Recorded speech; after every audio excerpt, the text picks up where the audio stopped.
Where on the client side, where clients have succeeded and that helps us to succeed is where they can control their internal stakeholders to make sense of stuff and prioritize. Where on the client side, they have not had the kind of culture or mandate or setup to be able to control the demands that are coming at them, they're getting absolutely bombarded. That rolls down to the agency, which gets bombarded and things fall apart. Yeah. And it has been incredibly difficult for lots of our clients where you've got, especially in big regional roles, where you've got multiple markets screaming about what they need, and that's all very different. You've got regional leadership shouting about what they need, and then you've got global leadership shouting about what they need, and then you've got all sorts of competing voices coming in from different functions. And unless you are empowered and set up to be able to control that, it's been pretty overwhelming for a lot of in-house people, I think. Absolutely. Yeah. What PR and comms skill sets have you seen being in most demands in 2020?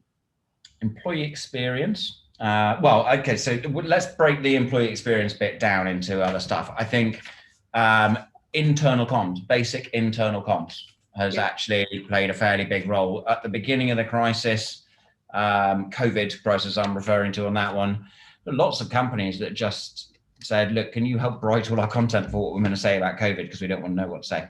Yeah. And then if you think about some of the shenanigans that's been going on politically with trade war and stuff like that, again, where you get into internal comms around political issues, sometimes they just really need someone else to help write politically safe, sensible, good material. So internal comms, actually been a chunk of what we've done. But within that area of employee experience, I think much more value add for clients has been around proper employee experience, understanding how to help companies adjust what they're doing, how to help them maintain culture, and how to help them go through change very, very rapidly in unpredictable situations. So that whole area of change management, employee engagement, employee experience, very big. Crisis management, masses of it.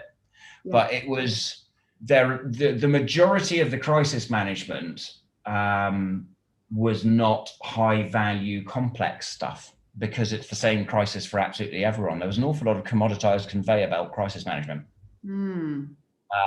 Interesting. Yeah. If you look at X, Y, and Z companies in these three companies in very different sectors, ultimately the difference between what they're saying on COVID can be very, very slim at the beginning. Yeah. And you probably saw that. It was quite a funny video. It was a montage of all of the US advertising that happened with all companies saying how much they care for people and how they're there with you. It's the same advert and same speech 50 million times for people. And there was a lot of that going on with crisis management at the beginning. Now, there are some that absolutely stood out where there are different cases, different situations for which required much more complicated crisis management. But there was a massive flood of big crisis management.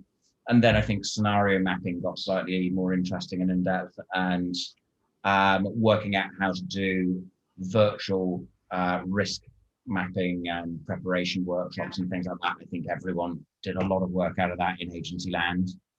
But a lot of it was quite short-lived as well. People sort of, once they felt they'd got their crisis manual together and got their materials together, that was it, and they were just sort of backing down the hatches. So there has been big bumps in crisis management, but actually the bigger factor for the crisis management this year was the political stuff in some ways.